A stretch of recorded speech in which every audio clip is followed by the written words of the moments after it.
El racismo y el colonialismo son fenómenos sociales estrechamente relacionados. El colonialismo es un sistema de dominación y explotación de un territorio y sus habitantes por parte de una potencia extranjera. A menudo, estas doctrinas establecían jerarquías raciales donde los colonizadores se ubicaban en la cima, mientras que los colonizados eran considerados inferiores, lo que permitía justificar la opresión, la explotación y la violencia. Hoy en día, el racismo se manifiesta en diversas formas. En México es un problema latente tan arraigado a nuestra cultura que en la actualidad pasa prácticamente desapercibido. Aún en nuestros días, el tono de piel resulta ser un factor determinante para avanzar en el sistema educativo y progresar en el ámbito laboral o determinar los ingresos económicos. ¿Qué relación guarda el racismo con el poder económico? ¿Cuáles son sus consecuencias y cómo puede combatirse? Esto y más en Lo Marginal en el Centro.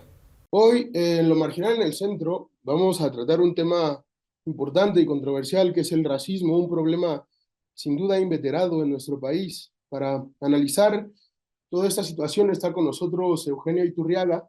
Ella es doctora en Ciencias Antropológicas y Ciencias Sociales por la Facultad de Ciencias Antropológicas de Yucatán. Es experta en racismo, élites e indigenismo. Eugenia, muchas gracias por estar aquí en Lo Marginal en el Centro. Bienvenida. Gracias a ustedes, muchísimas gracias por la invitación. Yo encantada de estar aquí compartiendo la mesa con Isaac y Cristina. Muy contenta. Muchas gracias, bienvenida. También está con nosotros, como lo adelantaba, Cristina Masferrer. Ella es doctora en Historia y Etnohistoria por la Escuela Nacional de Antropología e Historia, es investigadora del Instituto de la Dirección de Etnohistoria del INAH y es autora de diversos libros sobre racismo en México. Es especialista en afrodescendencia y discriminaciones. Cristina, bienvenida a Lo Marginal en el Centro. Muchas gracias por estar con nosotros. Muchísimas gracias por la invitación y para mí también es un gusto compartir esta mesa con Eugenia y con Isaac, así que muchas gracias. No, desde luego, seguramente se formará una discusión interesante, porque también viene a Lo Marginal en el Centro Isaac García Venegas, es historiador y profesor del Colegio de Historia en la UNAM, coordinador del Laboratorio Audiovisual del Centro de Investigaciones y Estudios Superiores en Antropología Social, CIESAS, y es especialista en temas de modernidad y blanquitud. Isaac, gracias también por venir a Lo Marginal en el Centro. No, al contrario, muchas gracias por la invitación y también me da mucho gusto estar con Cristina y Eugenia, a quienes... Bueno, creo que de alguna manera por el currículo se ha visto que es un panel ciertamente inmejorable en algunos sentidos.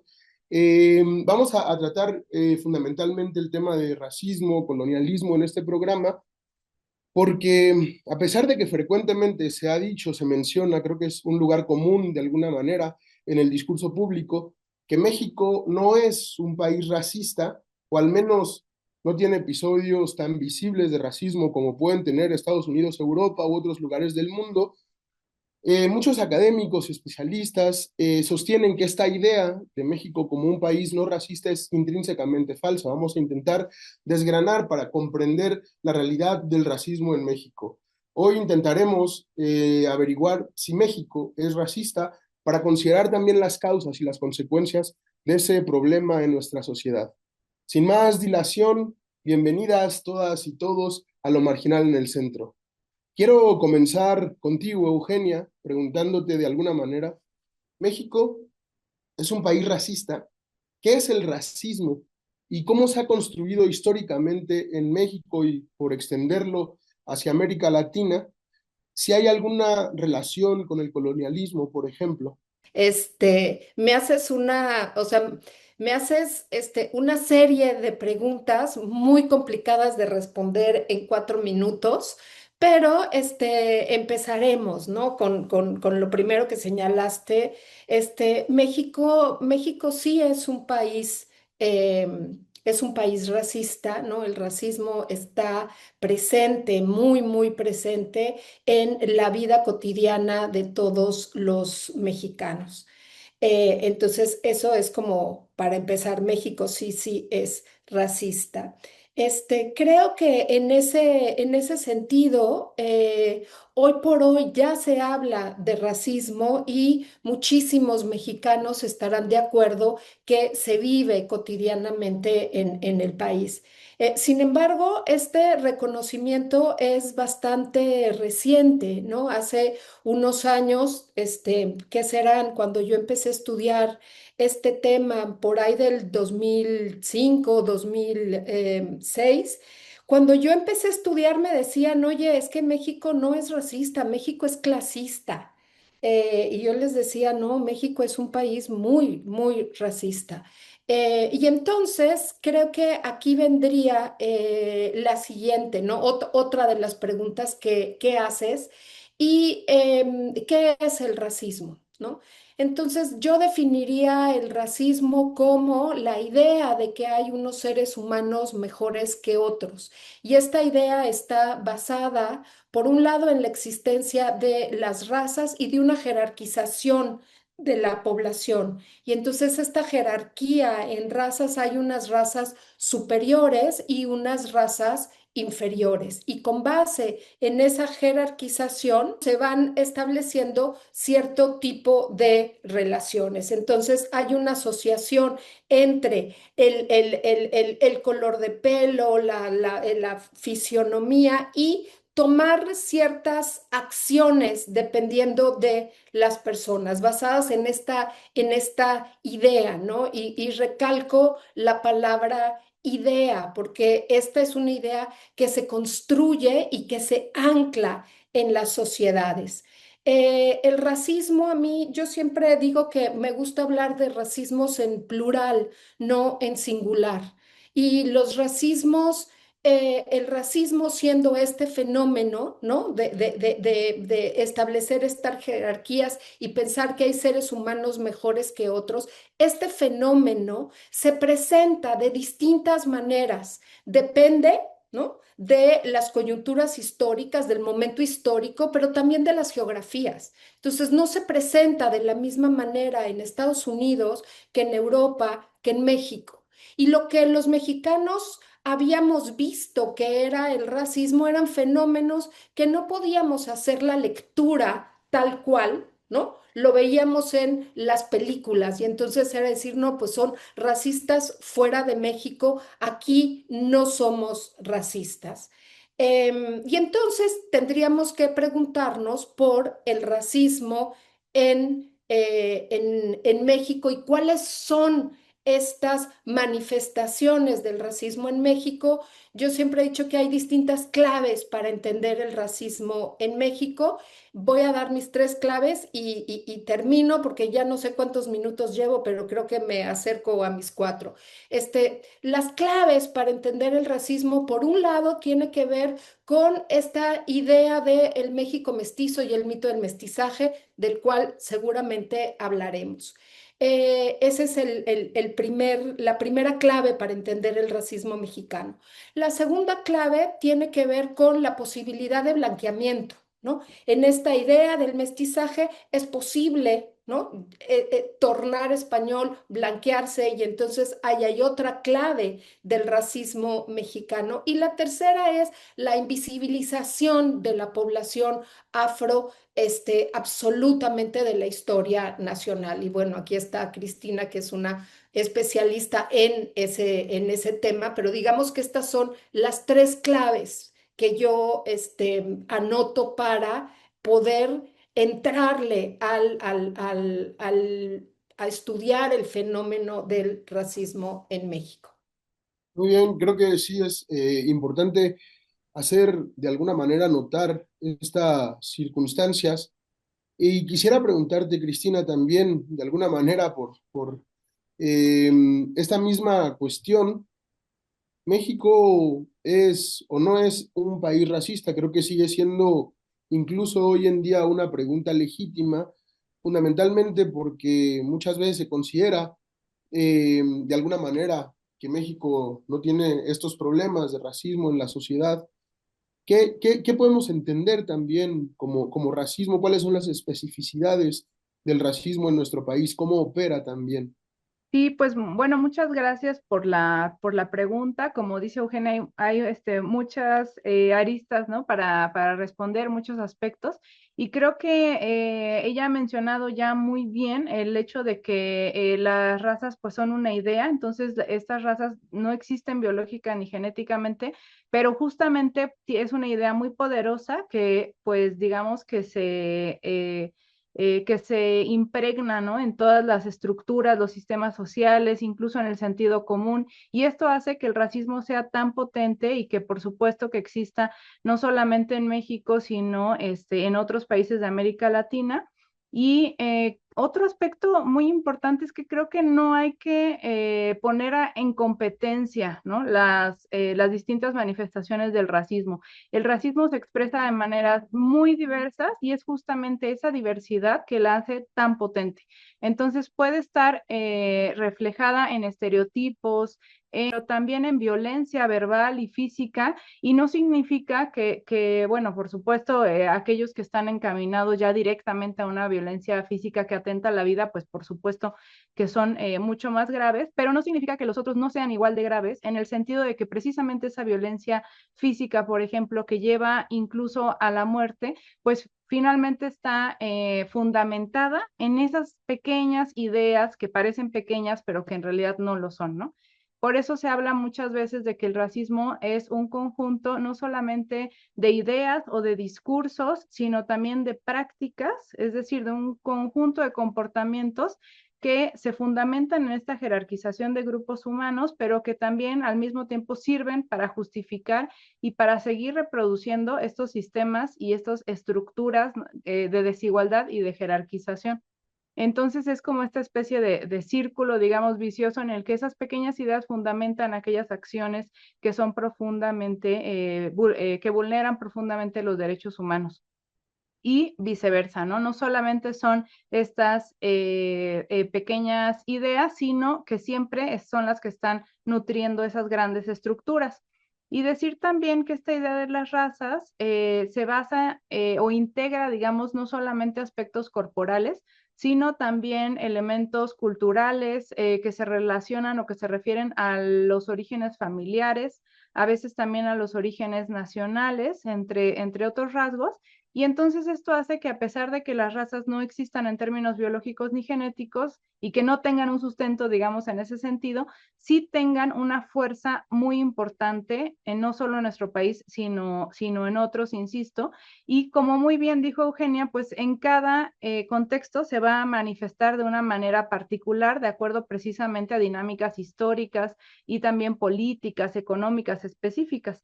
Entonces, efectivamente, hay que hablar de racismos en plural y no se trata de ver cuál es mejor o peor, ¿no? Sino al revés, más bien de identificar dónde hay racismo y cómo podemos, pues, tratar de eliminarlo o de prevenirlo.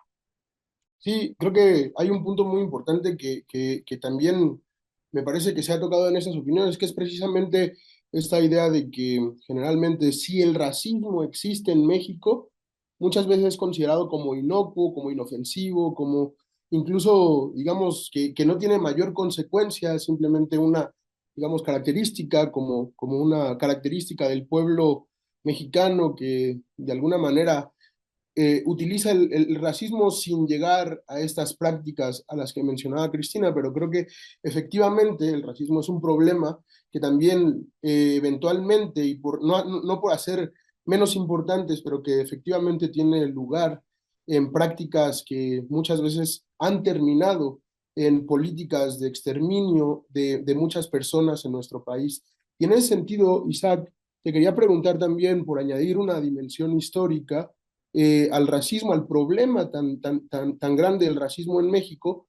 México, digamos, ha sido racista. ¿Cuáles son, de alguna manera, los orígenes o cómo podemos entender los orígenes del racismo en nuestro país?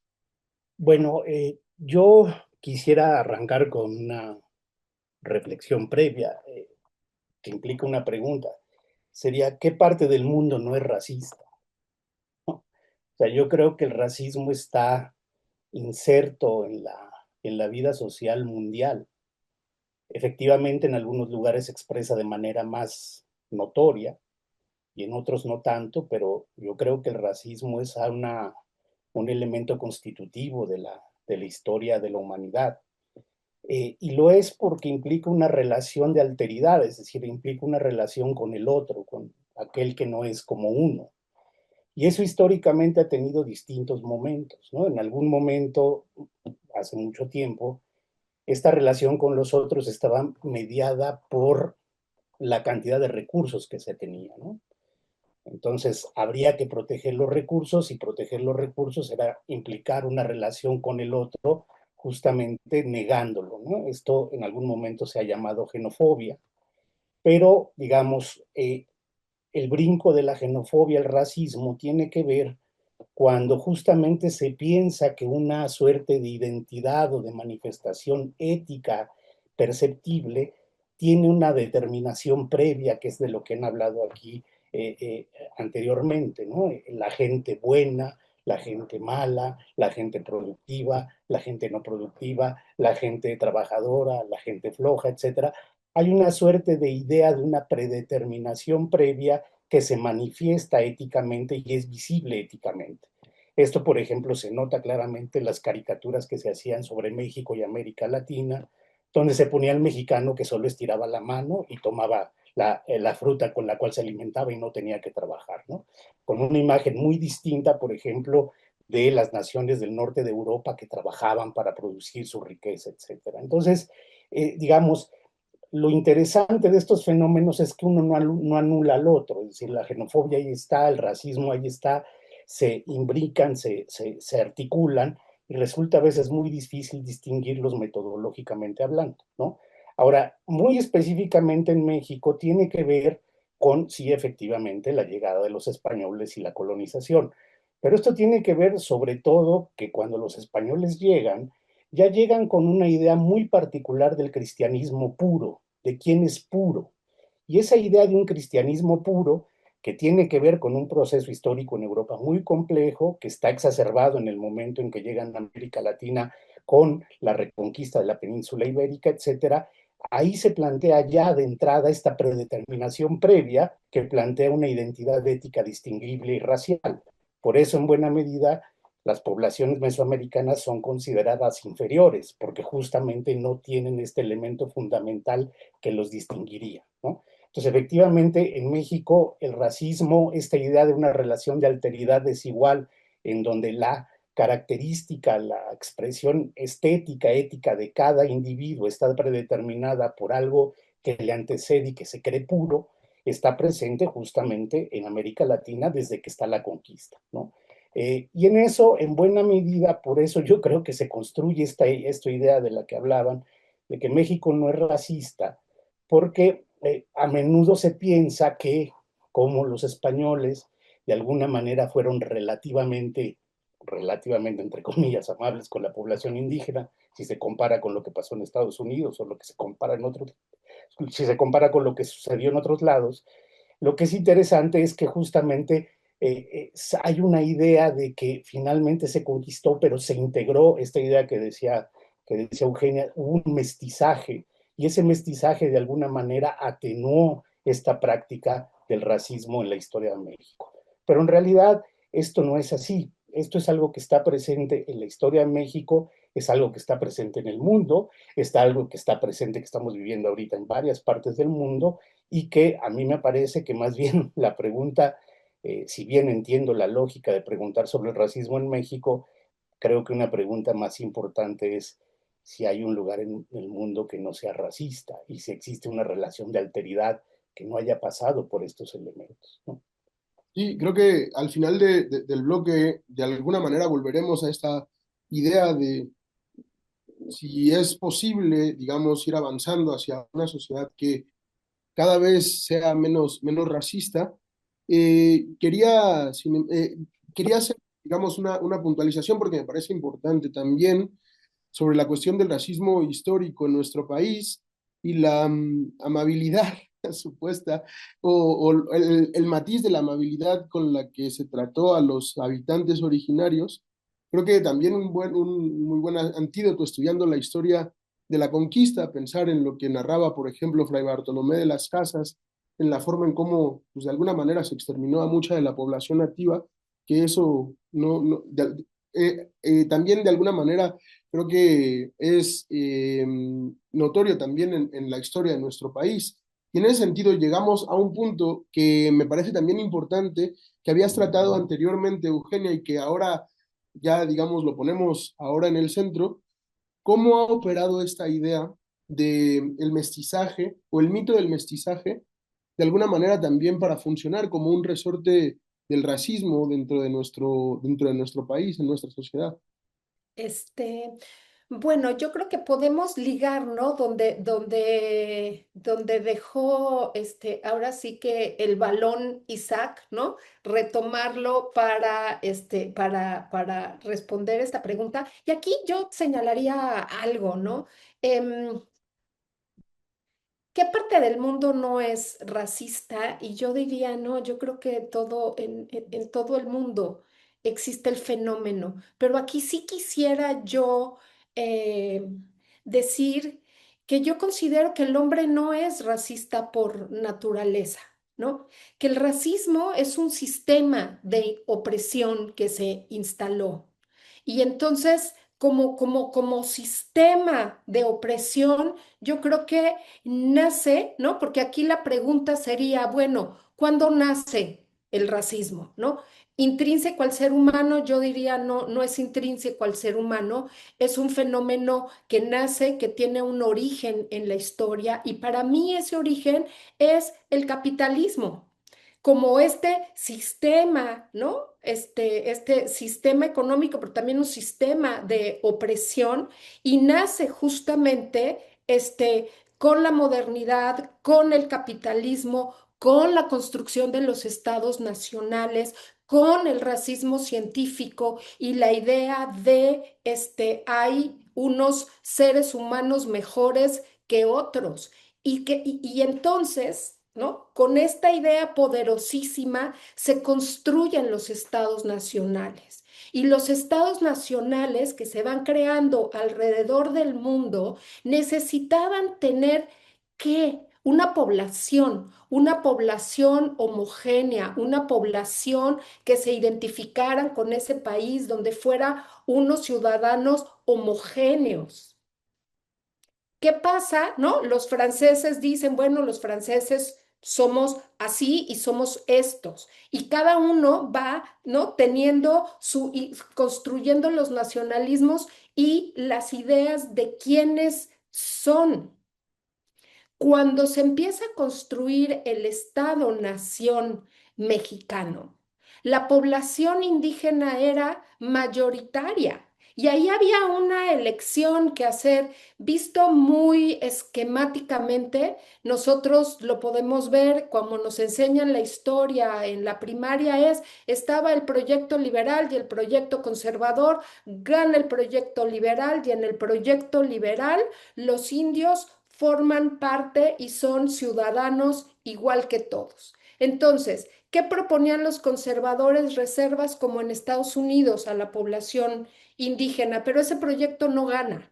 Gana el proyecto donde los ciudadanos, ¿no? Toda la población indígena son ciudadanos mexicanos. Y entonces había que construir a ese ciudadano mexicano. Y ahí empieza, ¿no? Empieza esta construcción de México. ¿Cómo se construye México? Con la idea de que hay una población indígena que se mezcla con la población española y los mexicanos somos una población mestiza. Y por eso digo que esa es la clave y se junta con la otra. Es una población mestiza que se puede convertir en blanca. ¿Por qué? Porque la población indígena combinada en este mestizaje y en esta buena alquimia puede tornar español. Te puedes hacer güerito, te puedes hacer blanquito. ¿De qué color es el niño? No, pues nació blanquito. Ay, qué bonito. Está moreno. Tenemos esa idea de que el mestizaje es una combinación, pero que es una combinación ganadora, ¿no? Hay una combinación ganadora, no es un mestizaje neutro, no es se mezclaron y lo que sea está bien, no, no. Es un mestizaje que se va, ¿no? haciendo, pero que tiene como una aspiración a ser de un tipo. Y la tercera clave, que es la invisibilización de la población afro, se borró. Se borró a la población de origen africano y afrodescendiente, afromexicanos, se borraron de la historia. No se habló de ellos, los invisibilizaron absolutamente. Y entonces, cuando aparece un afromexicano, piensan que es extranjero. ¿Por qué? Porque en la narrativa en México no hay negros.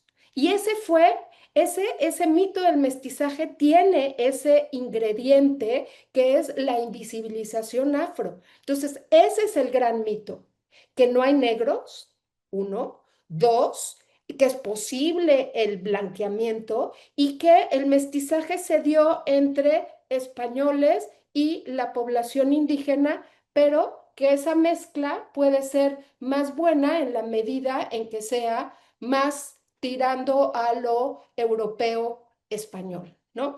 Entonces, en ese sentido, creo que ahí nace el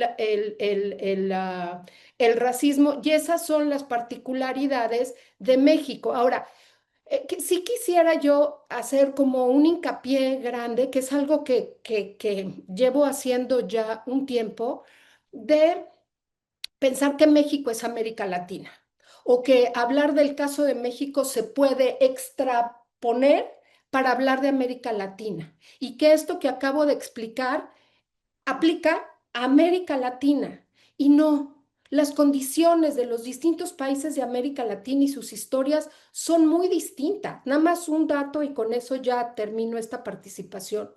Y esto lo sabe perfectamente Cristina, que trabaja estos temas, ¿no? La población que fue traída de forma esclavizada al continente americano, del total de la población que por siglos se trajo de manera esclavizada al continente americano, el 45% se quedó en Brasil.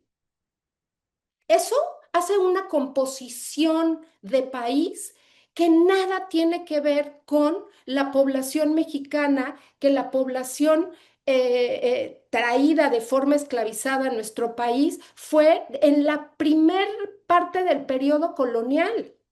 Entonces, hablar Brasil, México y el mestizaje y este discurso del mestizaje y el mito del mestizaje como algo en común y parecido, pues sí, porque ese fue el discurso del mestizaje, pero en la práctica no tienen nada que ver. Entonces, yo siempre pienso, ¿no? Pienso a veces en el discurso y en la academia norteamericana y europea que ven a América Latina como si fuera un país. O sea, es tal el desdén que nos ven como si fuera un país. Yo vivo en Yucatán. No es lo mismo las manifestaciones del racismo en Yucatán que en el norte del país y somos México. Entonces, extrapolarlo a América Latina yo lo haría con unas buenas pinzas. Sí, desde luego. Creo que hay muchas cosas para apuntar. Espero que todos, de alguna manera, estemos atentos los que sintonizamos el programa, porque creo que pensar en el racismo como un pivote que funciona para el dominio y para la explotación en el sistema capitalista también nos ayuda a entender cómo funciona el sistema actualmente y cómo es funcional a la producción económica y a la explotación y a la opresión, ese sistema de racismos, de segregación, de exclusión, incluso de humillación de los habitantes de nuestro país y también de otros lugares. Y por continuar con este tema del mito del mestizaje, que me ha parecido muy elocuente en ese sentido, en cómo se piensa el mestizaje como una suerte de purificación del tono de piel hasta alcanzar, digamos, el grado en donde se busca, digamos, que todo el mundo tenga esta capacidad. Quería preguntarte, perdón, Cristina, este mito del mestizaje, cómo ha funcionado con las personas afrodescendientes, cuál ha sido su dinámica y cómo ha, como mencionaba Eugenia, de alguna manera invisibilizado toda la historia de la población afrodescendiente en nuestro territorio. Sí, muchas gracias. Pues decir varias cosas. Primero que no es solamente el tono de piel, porque lo que se invisibiliza o lo que se busca negar, digamos, con el mito del mestizaje y con este gran proyecto, son también todos los aspectos culturales, ¿no? O sea, y también Eugenia lo ha trabajado, ¿no? Entonces, no es solamente una cuestión, el blanqueamiento no implica solamente esta cuestión de color de piel, sino también la negación de las costumbres, de la cuestión lingüística, o sea, ahí nos queda clarísimo, ¿no? En la cuestión lingüística, pero también en la negación de diversos aspectos culturales relacionados incluso con la población indígena, pero, y bueno, por supuesto, con la población afromexicana, ¿no? También quería decir, antes de ampliar al respecto de la población afromexicana, tal vez distinguir un poquito porque durante el periodo colonial y digamos desde la conquista, por supuesto, obviamente antes y también durante el periodo colonial o virreinal, hay distintas formas de explotación, de sujeción, hay esclavización. Y sin embargo, estos elementos no conforman tal cual al racismo, sino hasta el siglo XVIII, que es como ya mencionaba Eugenia. Entonces, una vez que el racismo se va desarrollando, se instaura ya como ideología y como sistema también de la mano del capitalismo, por supuesto, en los siglos XVIII y sobre todo bueno, y continuando, ¿no? En el XIX y en el siglo XX, una vez que esto se instaura ya, es muy difícil echar atrás, digamos, todo lo que se ha echado a andar con el racismo. E incluso el racismo tiene también un impacto en el análisis o en cómo se comprende el pasado.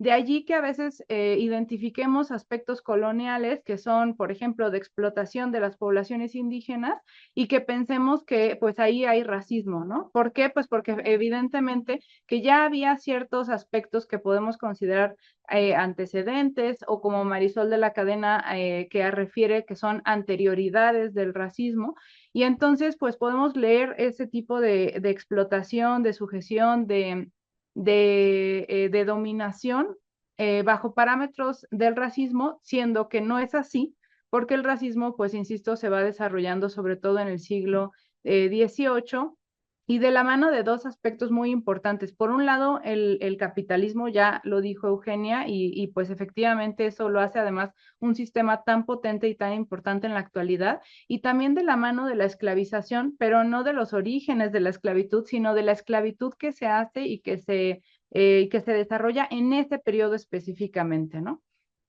Otro elemento muy importante tiene que ver con que el mito del mestizaje no solamente niega a la población afromexicana, sino que también niega la diversidad de los pueblos indígenas.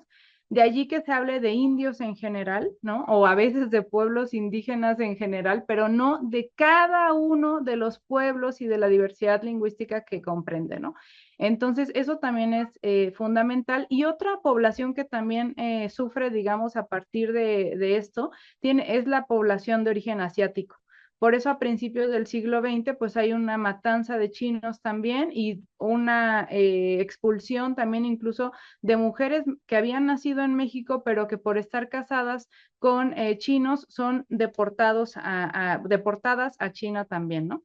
Entonces, estos fenómenos de lo que nos hablan es precisamente de la importancia de combatir el racismo porque pues afecta a muchas poblaciones incluyendo también a aquellos mestizos o a aquellos que podrían ser blancos, en el sentido no de que haya racismo a la inversa ni nada de eso, por favor no me malinterpreten, sino en el sentido de que el racismo afecta a la sociedad en su conjunto, porque lo que crea es un sistema de desigualdades económicas que por supuesto benefician por un lado a un sector, pero al final de cuentas en realidad afectan pues a la población en general, ¿no? Y esto también se relaciona en términos económicos, como decía Wallerstein, en el hecho de que el racismo nos va justificando, digamos, o nos va socializando a los diversos grupos en un sector económico particular, ¿no? Nos va ubicando en un sector particular. O como decía Achille Mbembe, pues que el racismo es una lógica del cercado. nos hace imponer cercas, imponer límites que distingan a las poblaciones, y en ese sentido, pues nos hace, digamos, crear distancias entre todos. Ahora, la población afromexicana y de origen africano ha enfrentado el racismo pues de muy diversas maneras. Por un lado, la negación de su presencia y de su participación en términos históricos. Esto deriva en prácticas actuales que nada más por el tiempo solo voy a mencionar tres. Una es justo pensar que no son mexicanos. Esto hace que se les considere extranjeros y por lo tanto que no tienen los derechos que tienen otras personas mexicanas, a pesar de que sí son mexicanos de una, dos, tres o a veces X número de generaciones. Otro aspecto tiene que ver justo con la restricción de derechos, por ejemplo, el acceso a la salud, también el racismo que se vive en la educación, lo cual repercute después en el ámbito laboral, también la discriminación que se enfrenta ya propiamente en el acceso a ciertos trabajos, y relacionado con lo económico y también con lo ambiental, el hecho de que los territorios en los cuales se encuentran la mayor cantidad de población afromexicana sufra precisamente de marginación social, marginación económica y de los embates ambientales que hemos visto ahora, que de la mano de las desigualdades económicas pues tienen un impacto mucho mayor. Sí, me acuerdo por lo que mencionas ahora, algo que también decía Achille Mbembe sobre la función del racismo como regular la distribución de muerte en los estados, que también se me hace una forma en cómo funciona o cómo ha funcionado esta dinámica históricamente, no solo en México, pero también específicamente en México. Y para ir de alguna manera cerrando nuestro programa, Isa, quería preguntarte, ¿cómo fue construido de alguna manera históricamente este mito del mestizaje y si sigue operando en la sociedad contemporánea? Si es algo que podemos pensar que funciona en nuestra sociedad actual. Bueno, yo creo que el tema del mestizaje digamos, es un concepto que está en disputa. Una cosa es el uso ideológico político estatal, que es al que se han referido Eugenia y Cristina, y otra cosa es, digamos, lo útil que puede ser pensar, ¿no? La combinación, la mezcla estratégica y espontánea entre culturas, que finalmente así funciona la cultura en general, ¿no? Entonces, habría que hacer esa distinción inicial, porque a menudo de lo que aquí se está hablando es justamente del discurso que impuso el Estado Nacional al que se refirió Eugenio, ¿no?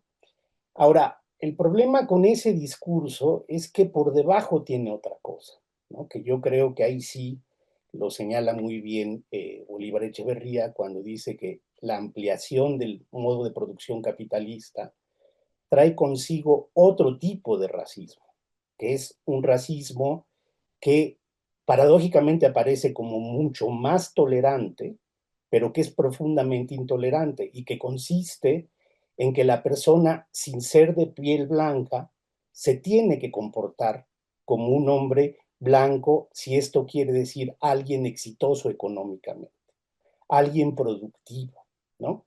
Cuando Eugenia hablaba, por ejemplo, de esta idea del mestizaje, en donde se ponía a los indígenas, se les convertía en mestizos para convertirlos en blancos, pasa por muchos procesos eso, por ejemplo, enseñarles cómo bañarse, ¿no? Enseñarles cómo hablar, enseñarles cómo sentarse en la mesa, enseñarles, ustedes lo recordarán en la primaria, nuestros ejercicios de calistenia, de aprender a tomar distancia, ya, ¿no? Y las jerarquías que hay que respetar, todo este tipo de cosas, pasan por ese proceso, ¿no? Entonces, es interesante porque lo que hoy estamos viviendo es un supuesto proceso de tolerancia. Tú puedes ser como quieras, puedes reivindicar la cultura que quieras, siempre y cuando seas exitoso económicamente, tal y como lo plantea el sistema capitalista. En ese sentido, en México por lo menos, el mestizaje como discurso político estatal tenía que ver con eso, con convertir a las poblaciones originarias en ciudadanos, lo cual suponía de entrada verlos como poblaciones infantiles, poblaciones incapaces, poblaciones necesitadas de ser educadas, poblaciones necesitadas de que no tenían ciencia, este tipo de cosas. Es muy interesante porque justamente el discurso político estatal lo que hace es, a eso sí, los vamos a volver mestizos, pero sobre todo los vamos a volver ciudadanos y los vamos a volver productivos. Y ser productivo implica incorporarse a una lógica de producción que se le exige que se comporte de cierta manera. Por ejemplo, no desperdiciar el dinero, no hacer fiestas si no tienes dinero, ¿no? No desperdiciar lo que no tienes. Todo este tipo de cosas parte de un proceso educativo que está en el núcleo del mestizaje político estatal, ¿no? Y eso es importante entenderlo. Ahora, sí hay que decir que por lo menos en México, este discurso, si bien está presente en varias partes del mundo, tiene una particularidad que es producto de la Revolución Mexicana. Y eso sí habría que también señalarlo, porque en México el problema con la Revolución Mexicana es que esa población indígena desdeñada, a la que no se le consideraba pueblo, incluso las poblaciones afrodescendientes, etcétera, aparecieron armadas. No aparecieron pidiendo limosna, no aparecieron tocando la puerta y diciendo, por favor, denme una limosna, aparecieron armados, aparecieron tomando ciudades, aparecieron combatiendo por una idea de un país, etcétera. Entonces, en ese sentido, las poblaciones, digamos, la población o la parte del sector social triunfante de la Revolución Mexicana se ve obligada a incorporar a esa población porque ahí está, y está armada, y ya había recorrido el país con las armas. Por lo tanto, yo siempre he tenido la impresión que en el discurso político estatal del mestizaje en México hay algo de miedo, siempre. Un miedo hacia una población que efectivamente apareció. Y termino con esto. Recuerden ustedes que cuando López Obrador se lanzó a la presidencia en nuestra última ocasión, utilizó como argumento eso, es o soy yo o es la fiesta de las balas, ¿no? Esta idea está en el centro del discurso del mestizaje político estatal, el miedo a la población que aparece con toda la carga cultural que tiene. Un indígena no porque le digan que es mestizo deja de tener una carga cultural, un afrodescendiente no porque se le digan que es parte del Estado mexicano deja de tener una carga cultural, y tienen memoria y tienen resistencias, y eso genera mucho miedo. Por eso el mestizaje es tan atractivo, porque controla, porque lima asperezas y porque intenta controlar el miedo que eso genera. Sí, mucha, para cerrar de alguna manera nuestro programa, ojalá en algún otro lugar, en algún otro momento, mejor dicho, podamos continuar hablando con eh, sobre esta cuestión, porque me ha parecido también muy interesante, pero quiero cerrar este programa con esa idea que mencionabas, Isaac, que me parece muy importante como uno de los puntos centrales del racismo, de la dinámica de funcionamiento del racismo, que es equiparar de alguna manera blanquitud con civilización, que ese discurso deja fuera a la gran mayoría de seres humanos y ha servido también como un pivote para exterminar a esos seres humanos que no se puede disciplinar en este concepto de blanquitud. Por causa de tiempo, y fundamentalmente por causa de tiempo, creo que tenemos que cerrar el programa aquí. Sin embargo, dejo abierta la invitación para que en otros momentos podamos continuar con esta conversación. De esa manera, te agradezco mucho, Eugenia, Cristina, y también te agradezco mucho, Isaac. Muchas gracias por haber estado en este programa que sin duda ha sido muy fructífero. Ojalá puedan venir en otras ocasiones y agradezco a todos los que siguen y sintonizan el programa en el Facebook de Canal 6. Nos vemos en próximas emisiones de Lo Marginal en el Centro. Muchas gracias.